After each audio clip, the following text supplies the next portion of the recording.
Sampai akhirnya karena terus-terusan diledekin dan dibully, dia nggak tahan weh. Karena udah kalut banget, dia udah emosi banget. Dia itu membunuh temennya dan menusuk temennya pakai pisau weh. Bener dong, pas dia makan ternyata buah itu bener-bener enak, bener-bener manis dan segar banget weh. Katanya dia nggak pernah makan buah seenak ini. Guys, serem banget. Begini nih, karma seorang pria yang dengan tega membunuh temennya dan lari dari tanggung jawab. Jadi ceritanya ada dua orang yang tinggal bareng. Mereka itu ngontrak rumah bareng kan. Tapi salah satu dari mereka itu jahat banget, suka banget ngeledekin si cowok ini. Dia ngerasa dia selalu dibully, dia selalu dibilang miskin, dikatain bodoh. Sampai akhirnya karena terus-terusan diledekin dan dibully, dia nggak tahan karena udah kalut banget, dia udah emosi banget. Dia itu membunuh temennya dan menusuk temennya pakai pisau Sampai akhirnya temennya itu meninggal dunia di tempat.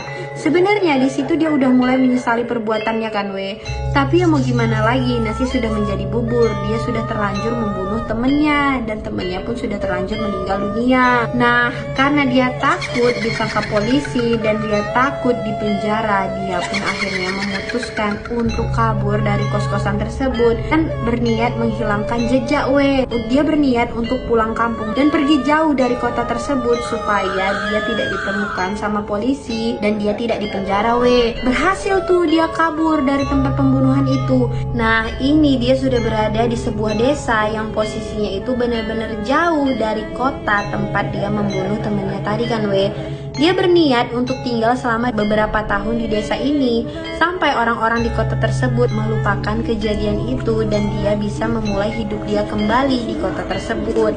Tapi ternyata baru hari pertama dia tinggal di desa tersebut, tiba-tiba dia ngerasa ada yang aneh sama tubuhnya. Dia ngerasa tangannya itu benar-benar gatal sampai ada tumbuh daging kecil gitu di tangannya Awalnya dia mikir kalau daging itu adalah kutil biasa kan. Tapi ternyata lama-kelamaan kutil tersebut tumbuh besar dan membesar seperti ini. Di situ dia awalnya udah takut dan dia mau motong daging tersebut pakai pisau. Dia coba potong pakai pisau kan tapi ternyata nggak mempan Yang ada pisau tersebut malah patah dan daging di tangannya itu nggak terpotong sama sekali. Sampai akhirnya daging yang ada di tangannya itu tiba-tiba membentuk seperti tangan. Dan pada suatu hari tangan tersebut menggenggam buah yang berwarna merah banget gitu Buah itu benar-benar menggiurkan sekali.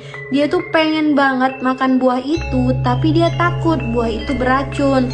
Tapi walaupun dia takut buah itu beracun, dia nggak peduli karena dia ngerasa buah itu benar-benar menggiurkan dan dia benar-benar pengen banget makan buah itu. Karena udah nggak tahan lagi dengan godaan si buah itu, akhirnya dia pun memutuskan untuk memakan buah tersebut.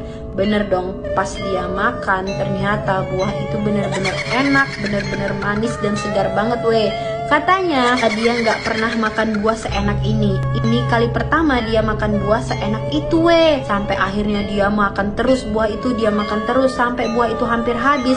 Dan tiba-tiba kepala dia pecah dan meledak seperti ini Nah, ini mungkin karma buat dia karena dia telah membunuh temennya tapi dia tidak bertanggung jawab dan malah lari dari tanggung jawabnya. Mungkin buah itu emang sengaja dikirim ke dia supaya dia tergiur dan dia makan. Lalu setelah dia makan, kepalanya pun meledak dan pecah seperti ini.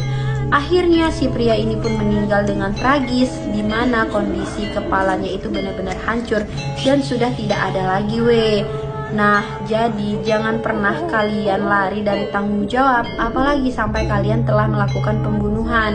Kalau kalian sudah melakukan pembunuhan karena khilaf, kalian harus tetap bertanggung jawab atas perbuatan kalian. Kalau tidak, kalian akan mendapatkan karma seperti ini.